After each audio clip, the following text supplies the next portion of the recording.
All right, fans forum. All right. Who is here? Who would like to participate via Facebook and Twitter? You got questions about the Padres and the Dodgers, we want to hear them. You got questions about the Chargers and the Rams, we want to hear them. If you want to ask a question about some of the other, quote, topics on the table that we've put up there, we'll answer them too. John, where do you want to start? Pick 'em, pal. Pick 'em, pal. This is from Jesse Cottrell. Lee, can we please talk about Manny Machado defense? Gold Glove, baby. MVP candidate, baby, has grown into the role. I don't know whether he wanted it to be this way, but it is this way. I maintain this. Fernando Tatis arrived with such flourish and glitter that he forced Manny Machado to become a better player and a better teammate. Oh, no doubt. I would have never imagined Manny would be the kind of leader, because I had issues with him in that Padre clubhouse. And guys in Baltimore that I link with said, "Oh, you're going to love this, dealing with this character," because he had a bad ending in with the Orioles. He had a really crummy ending with the Dodgers. You know, you recall when the Dodgers got him at the trade deadline, they were renting him before he became a walk-free agent, John. Mm-hmm. And what happened was that Manny didn't hustle, and he got called out on it. And then he granted an interview and said, "I don't have to hustle 100% all the time. I'll do it when I want." Well, that turned everybody on him, and that's why he's been booed so viciously. Well, that was a reputation he dragged with him, in addition to his statistics, to Petco Park. And I didn't think he was much of a teammate, and I thought he loafed a little bit with the Padres, but I think the arrival of Tatis changed everything with Manny Machado. So he's an MVP candidate. I now view him very differently, and I'll tell you, he grinds, and I think he really loves the game. Look at how many games he plays, and even when he was hurt, how he forged his way back on the field, and took him a while to start to play better. So I think he is as viable an MVP guy, and he's just hugely important as a cornerstone of the franchise. Yeah, I mean, he's really matured as a man, as well as a leader and as an athlete. So the plays he made last night at third base were just fantastic. Plays he's made, nobody's made at third base since the days of the late Ken Caminetti. Yeah, just a remarkable talent, and I'm just so happy he's on the Padres. So, you know, this is just such a special time, you know, for San Diego. Well, before you wave your pom-pom, let's please understand that the win on Wednesday night counted as one win. We do have games Friday, Saturday, or Friday, Saturday, and Sunday still to be played. Next question. All right. So how about this one here? This is from Ron Houlihan. I don't follow baseball ever since the 1988 season. I'm an old Dodger fan, but I'm going to say your Padres will win this series hands down. Well, we talked a week ago. John, thank you. Ron, thanks for the note. We talked a week ago about my concern that the Dodgers had holes in their pitching staff because suddenly they got all these guys hurt. And then I was really stunned they left Kimbrel off the playoff roster. As erratic as he might be, he still has more good outings than bad outings, and don't you need somebody like that?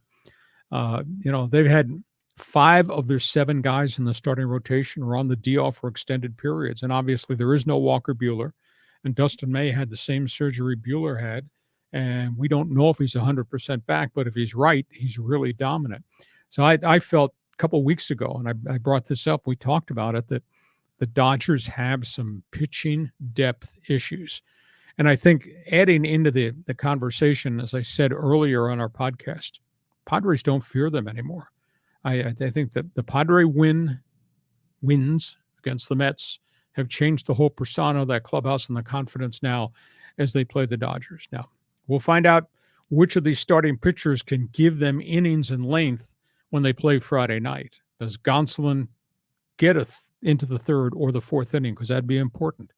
And if Blake Snell can capture some magic and be sometimes what he's been at home games at Petco Park, then you say maybe the Padres have a chance. But if Gonsolin can't get out of the second inning, if Blake Snell's pitch count rockets, that means they got to go to alternative guys, and the stress on the bullpens will get worse and worse and worse. Tied 1-1, bring on game 3. I'm ready. Next question. All right, let's see who else we got here. Here, I mean, no one is talking about Manny's clutch D. Let's go Padres. I mean, people are just really fired up for this series. We're going to get started on tomorrow night here in San Diego. Yeah, exciting. Baseball has kind of hit on a jackpot formula. You know, when they started the wild card thing, John, were one and done.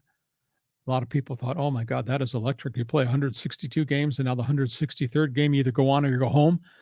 And people say, wow. But people are also concerned that's kind of unfair to have only a one-game play-in. So now they've made it a best of three, and they play 3 consecutive days unless the weatherman interferes. And I mean, it's must-see TV. The other day, I mean, I'll be honest, I was on the disabled list. I had oral surgery, and I'm sorry, I just felt like crap. I felt just to the left side of death. I sat on the couch with ice packs, and I watched chunks of all 4 playoff games. And I'm a baseball fanatic. Yeah. I had a good time, even though I was feeling really lousy. So I think baseball's really hit on something now with the novelty. I don't know if 162 games is really reasonable. It's a terrible grind. The wear and tear on teams and players is absolutely phenomenal. I'd love to see him kick it back to when you and I were kids growing up and played 154. Mm-hmm. And I'd like to see more off days. Off days are gold to players just to take a deep breath and step away from it. But at this point in time, there's so much money out there to be made by playing 164, now by playing the wild card, and everybody's getting rich over the contracts. But it's really good theater to get to the end of the season and win or go home. Yeah. And in the wild card round, I think 3 of the 4 road teams won. I mean, which makes it really exciting. But yeah, to your point, when baseball starts to drift into the first week of November, that just doesn't feel right. It's like NHL playoffs drift into July 4th. That's ridiculous. So I'd like to see them compact the schedule a little bit. I'm a little bit old school, where baseball used to end in September, and you'd have the beginning of the World Series with the 1st of October and the leaves and the fall colors and all that. Yeah. You'd be done by October 15th. But it's good. Baseball's hit on a unique formula here. Now they got to clean up the game and do some other things, and that's another topic for another day. Hey, listen, we hope you've enjoyed our podcast. We are here every Thursday. We live stream on Facebook, on YouTube, on Twitter. It will be up on all of our audio platforms fairly quickly.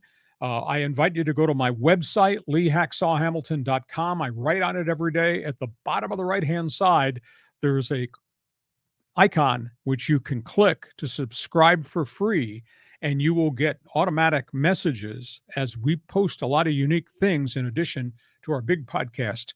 So hope you'll do that. John, good to talk to you. Enjoy the great sports weekend that's ahead. We'll be back here next Thursday to either talk about the National League Championship Series or an autopsy on the just concluded Padres season. Yeah, go Padres. Thanks for being with us. We'll see you next Thursday.